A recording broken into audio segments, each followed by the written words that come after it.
Good morning, students. This is Vijay Philip from Adikrantivir Vasudev Belamantha Phadke Vidyalaya English Medium Sector 6, Noopanwell. Today, students, we are going to learn Standard 8, Subject English, Unit 3, 3.4, Leisure. This poem we are going to learn today. So, in this famous poem, the poet tells us that life is useless unless we can spare some time from our busy schedule to enjoy the beauty of nature. The author of the poem is William Henry Davies. Just see the screen, children.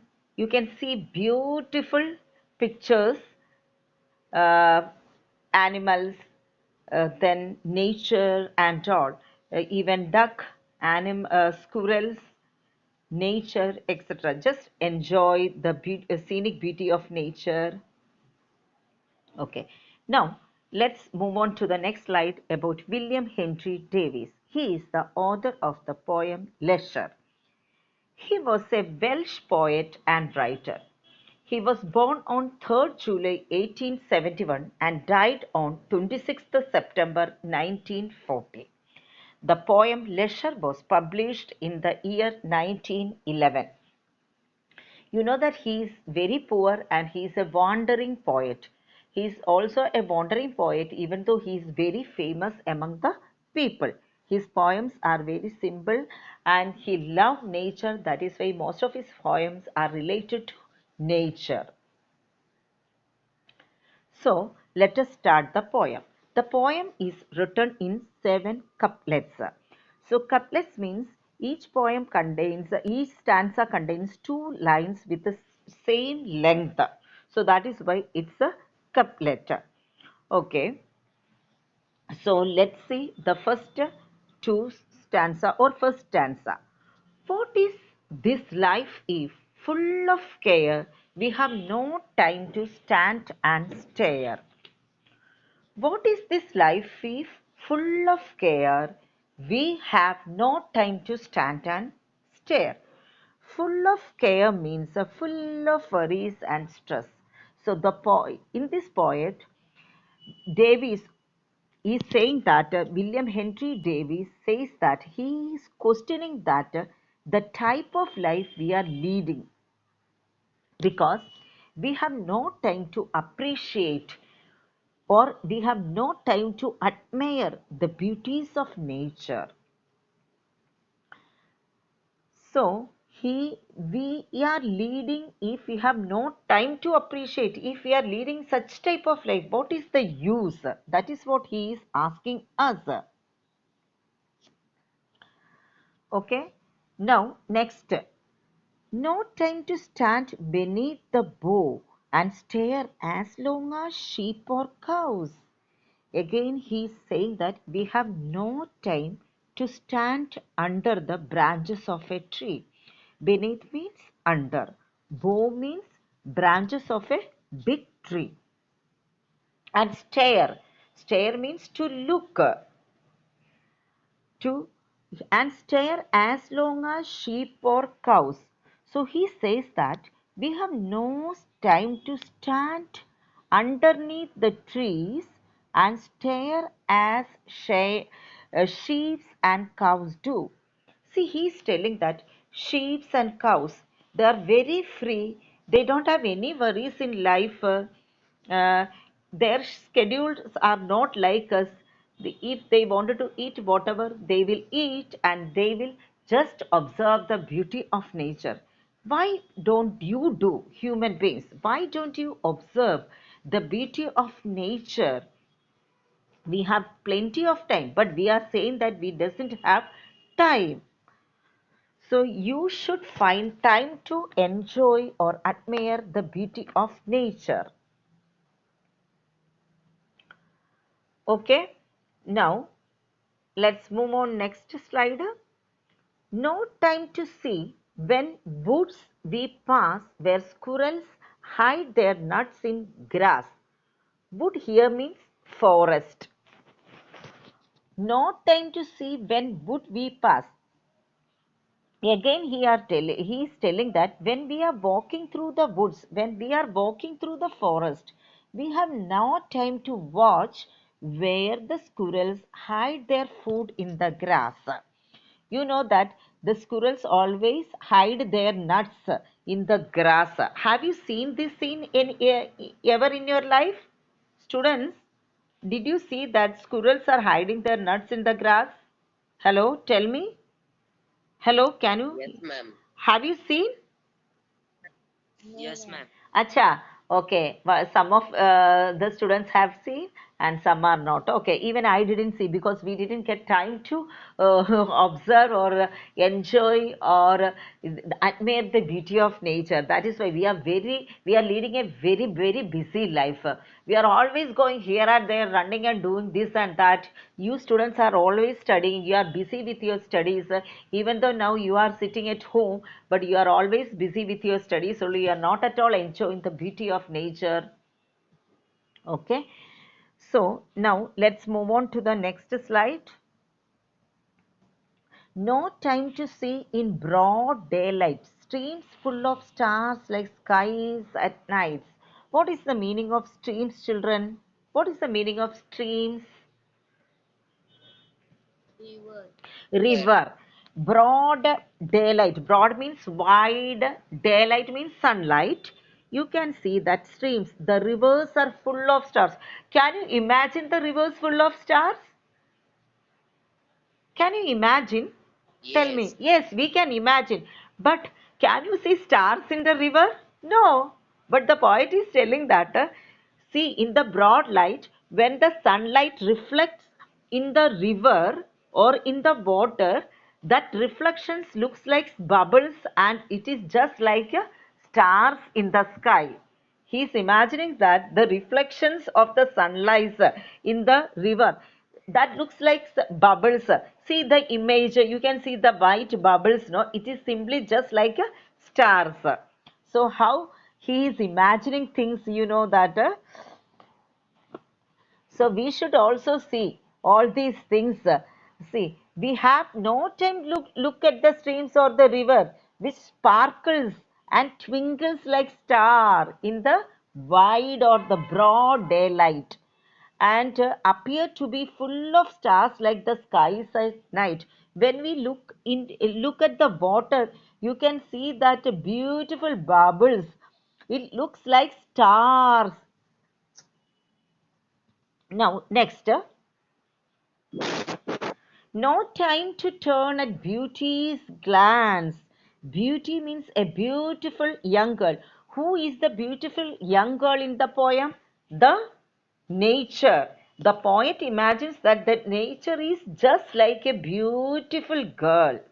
And watch her feet. Look at her feet. How they can dance. How they are dancing. Can you imagine that? The trees or the nature is dancing. Here the poet is personified. This is personification. The nature is dancing. How nature is dancing?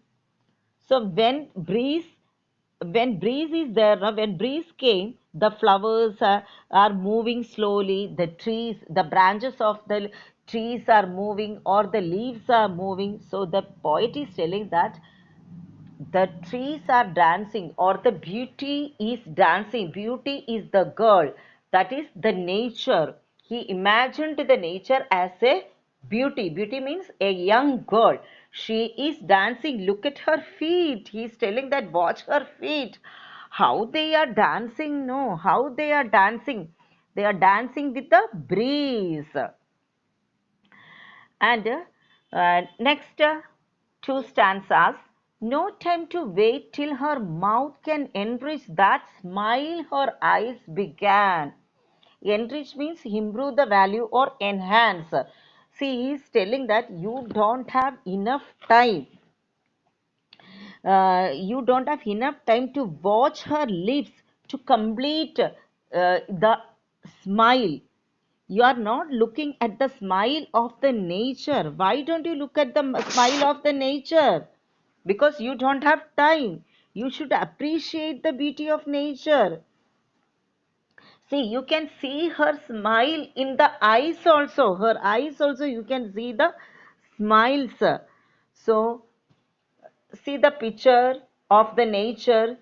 The poet imagined that the nature is simply like a beautiful girl. She is smiling, she is dancing, but you don't have the time to watch her. Look at the last line. The first line is complete, see, repeated here. Uh, a poor life this is. Your life is very poor, full of care. Full of care means worries and anxieties. A poor life disease is full of care. We have no time to stand and stare. So, in the concluding lines, the poet repeats that our life is poor life. Why he is telling that our life is poor? Because our life is full of worries and cares and anxieties. We don't have time to appreciate and enjoy the beauty of nature. Okay, students, I hope you understood the poem. Let us see some figures of speech. Okay, first line, we have no time to stand and stare. What is the figure of speech? Stand and stare. Alliteration. Alliteration. Alliteration, Alliteration. yes. And interrogation, why it is interrogation? Because question is asked by the poet. So interrogation, when you say interrogation, first two lines combined, it is interrogation, and one line means we have no time to stand and stare, it is alliteration. The sound of st is repeated.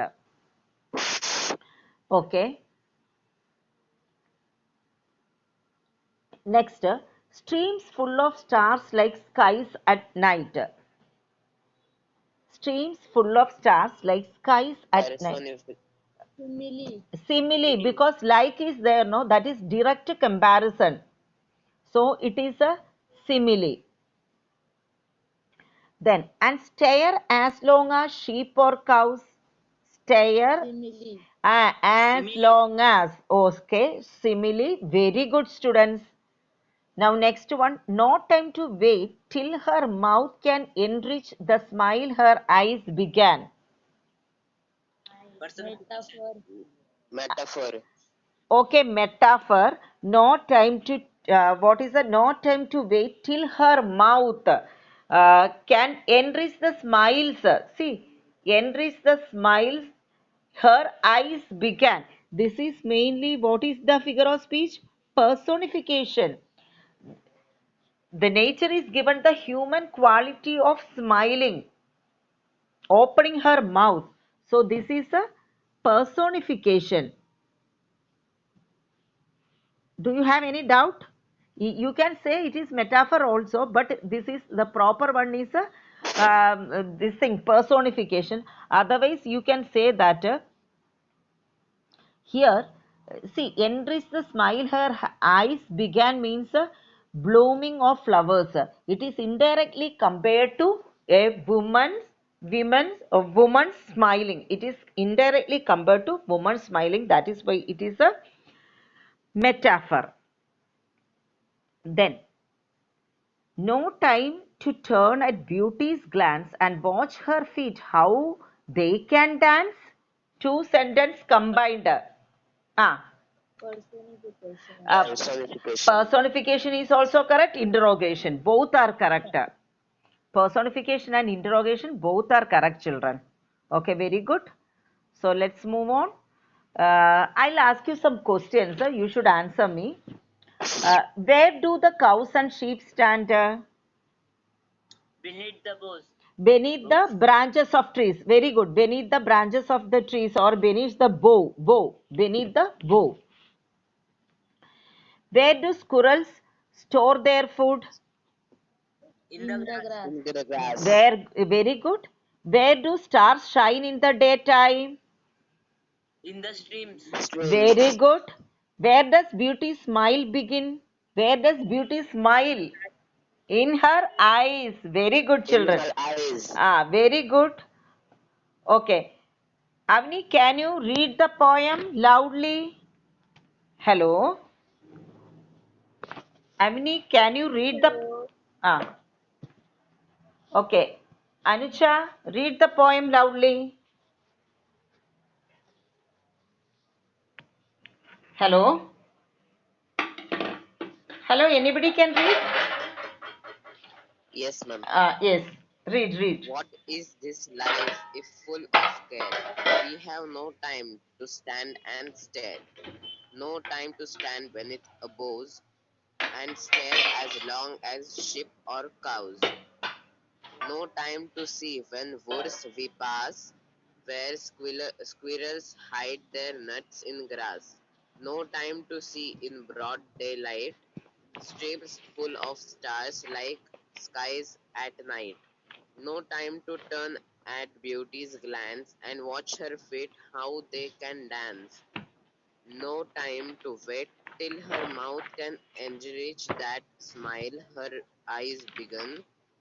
A poor life, this if full of care, we have no time to stand and stare.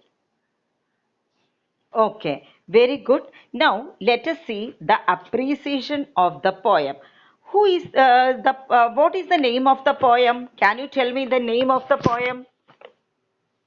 Hello. William Henry No, Davies. no, name of the poem. Poem's name. Leisure. Leisure. Leisure means Leisure. free time. Leisure means free time. Who is the poet? Henry Henry Davies. Davies. William Henry Davies. Okay.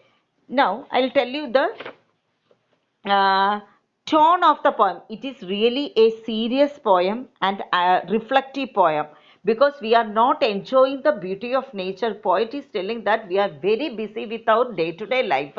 We don't have time. We doesn't have time to look at the nature and admire the beauty of the nature. And the theme of the poem is the poet regrets that he feel very sorry that ours is a very poor life. Is telling in the last line the poet regrets that ours is a poor life. It is full of chaos and worries. We have no time to appreciate and enjoy the beauty of nature. This is the theme of the poem. What is the theme of the poem? The poet feels sorry that ours is a poor life with a full of worries and anxieties, and we have no time to appreciate and enjoy the beauty of nature. Now, can you tell me the structure of the stanzas? How is the structure of the poem? Each stanza contains two lines with Two lines. how many couplets? Seven Seven. couplets. Why it is known as couplets? With the lines of equal length. Each line have equal length. That is why it is known as couplets. What is the rhyming scheme of the poem? Rhyming scheme. See, care, stare, bows, cows, care, Pass. rhyming scheme A, then next daylight, night, C, then glance, dance. Hello, can you hear me? Yes, D, ma'am. Yes, ma'am. can, began, FF like that. Okay? Care, stare, bow, cow, pass, grass, CC, daylight, night, glance, dance, can, began, F. Again, last wala we cannot count. The same thing. First line is repeated in the last case. Okay? Now, the language and imagery. And the poet is telling that the poem is imagery. Why it is imagery? Because he describes that actually we can understand we it appeals to our five sentences. The poet requests whatever he is telling it appeals to our five senses sense. So that is why it is imagery poem. Okay, the poem is imagery and the language is so simple that everybody can understand. The poem has many figures of speech. How many figures of speech are there? simile, metaphor, interrogation, then alliteration, then personification. Five are there. Okay, so many are there. What are they? Repeat again, children. What are the figures of speech? Interrogation, Yes, Personification, yes, simile, simile. metaphor. Ah, metaphor, alliteration. is there any repetition in the poem? Is there any repetition? No. Okay, let us see if there is any repetition. No, I didn't see. Okay, okay. I hope that everybody understood now, children. Am I correct? Any doubt? You Yes, ha- ma'am. ah, you have to No, ma'am. you have to do the exercise of your textbook, page number 74, and you should take the screenshot of these questions also. Then you should write it in your notebook. Okay, children. I hope everybody understood. And thank you, students.